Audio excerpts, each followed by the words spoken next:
आज हम 11वें अध्याय का 44 श्लोक करेंगे। हम जानते हैं विराट रूप विश्व रूप अध्याय है और अर्जुन भगवान का विश्व रूप देखने के बाद बहुत ही सुंदर प्रार्थनाएं कर रहे हैं। और आज के प्रार्थना में अर्जुन कह रहे हैं कि हे कृष्ण, आप प्रत्येक जीव द्वारा पूजनीय भगवान हैं। अतः मैं गिरकर सादर प्रणाम करता हूँ और आपकी कृपा की याचना करता हूँ। जिस तरह पिता अपने पुत्र की डिठाई सहन करता है और मित्र अपने मित्र की दृष्टता सह लेता है, या प्रिय अपनी प्रिया का अपराध सह लेता है, उसी प्रकार आप कृपया करके मेरी त्रुटियों को सहन कर लें। तो अर्जुन श्री कृष्ण को अपना सखा मानते हैं और सखा मानकर उन्होंने भगवान के साथ समान व्यवहार अभी तक किया है। अब उन्हें ये ज्ञात हो गया है कि भगवान श्री कृष्ण तो परम भगवान है, विश्व रूप है, और जिन्हें देखकर उन्हें लगता है कि उन्होंने बहुत अपराध किए हैं। इसीलिए अर्जुन बार बार कहते हैं कि मैं आपको हर प्रकार से दंडवत करता हूँ, आगे से, पीछे से, ऊपर से, नीचे से। मैंने कभी आपसे कुछ कहा, मैंने कभी आपका ये अपराध किया, तो आप कृपया करके मुझे क्षमा कर दे। और आज अर्जुन यही कह रहे कि आपके समान तो कोई है ही नहीं, तो आपसे बढ़कर कोई इस प्रकार हो सकता है। इसीलिए मैं आपसे क्षमा मांग रहा हूँ। और वो कह रहे हैं कि मैं गिरकर आपको दंडवत प्रणाम करता हूँ। इसीलिए हे देव, मैं अपने शरीर से आपको प्रणाम करूं। जो महान लोग होते हैं उनकी ये खासियत होती है कि वे दूसरों को क्षमा कर देते हैं। क्षमा बड़न को चाहिए, छोटन को उपकार। क्या विष्णु का खड्ग जो भृगु ने मारी लात।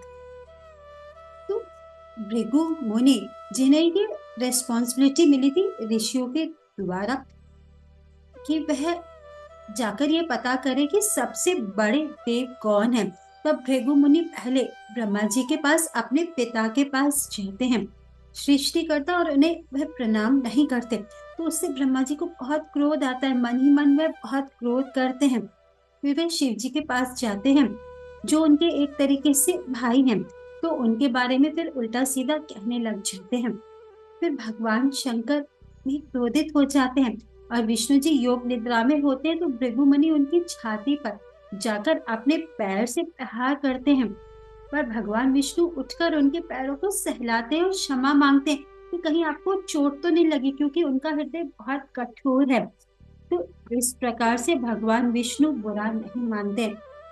भृगु मुनि के इस व्यवहार का भगवान श्री कृष्ण सभी के अपराधों को क्षमा कर देते हैं और चाहते हैं कि सब उन्नति करें।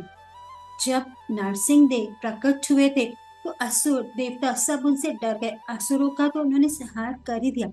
तब उन्हें शांत करने के लिए देवताओं ने लक्ष्मी जी को भेजा, और लक्ष्मी जी भी भगवान के इस रूप को देखकर उनके सामने वह बैठ नहीं सकी, वहां रुक नहीं सकी। तो फिर उन्होंने प्रहलाद, जो भक्त थे, उन्हें भेजा। जब प्रहलाद को सामने देखा भगवान ने, तो भगवान तब शांत हुए।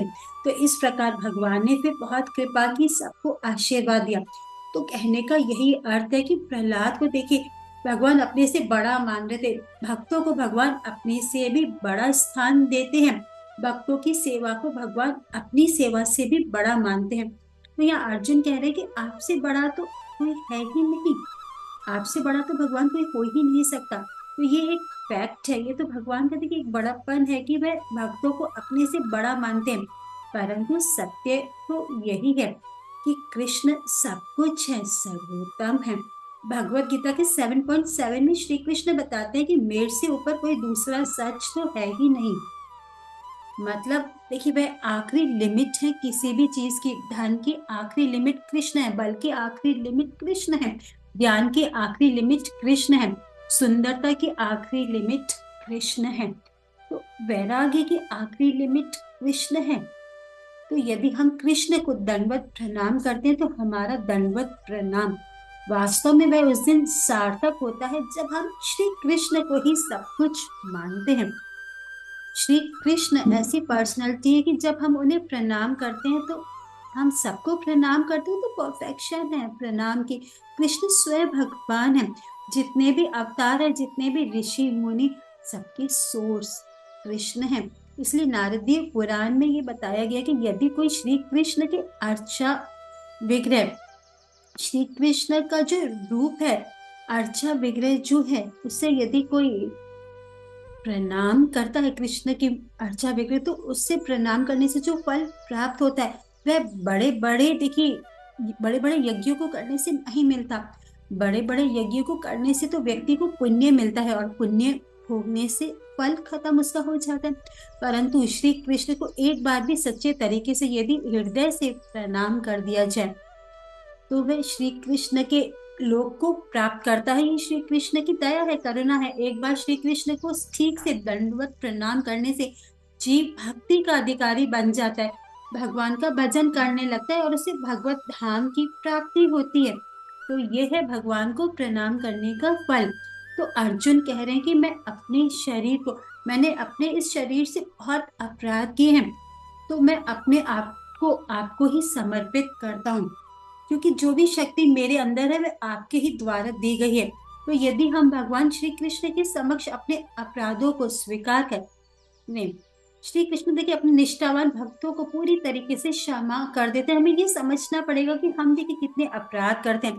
इसीलिए प्रणाम की सार्थकता भी तब होती है जब हम कृष्ण को प्रणाम करते हैं, और जब हम अपनी गलतियों को, अपनी मूर्खताओं को, अपने अपराधों को जब हम समझ जाएं, तब उसके बाद श्री कृष्ण की देखिए क्षमा वाली जो करुणा है, हम उसे प्राप्त करते हैं।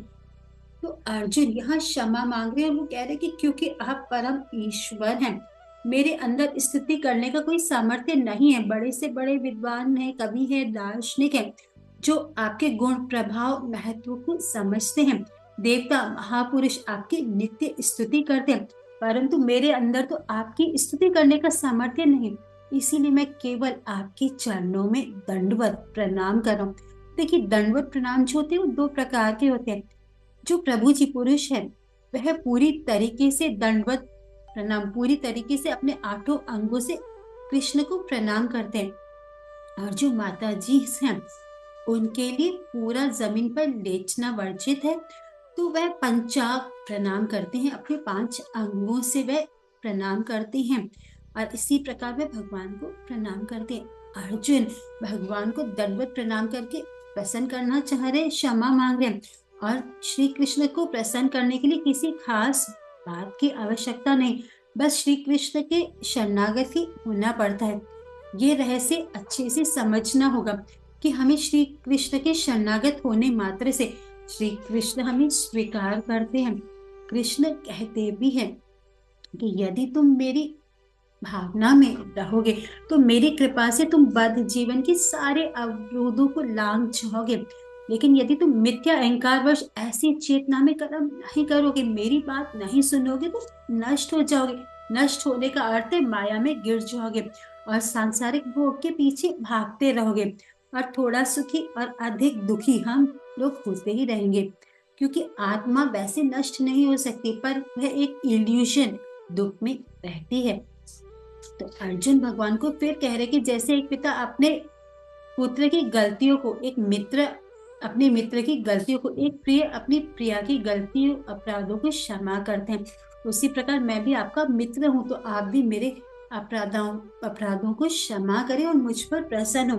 तो सार यही है कि हमें श्री कृष्ण के को प्रसन्न करने की चेष्टा करनी चाहिए, और श्री कृष्ण तब सबसे अधिक प्रसन्न हो जाते हैं।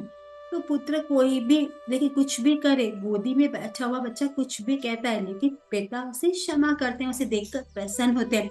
ऐसे जो मित्र होता है वह अपने मित्र की कई तरीके के अपराधों को क्षमा कर देता है। एक पत्नी या अपने पत्नी की अपराधों को क्षमा करते, तो हमें इन बातों को अच्छे से समझना है। जैसे अर्जुन पूरी तरीके से भगवान को समर्पित हो रहे, शरणागत हो रहे, ऐसे ही हमें कृष्ण के शरणागत होना है, और उनके आश्रय में रहकर अपने जीवन को सफल बनाना है। हरे कृष्ण।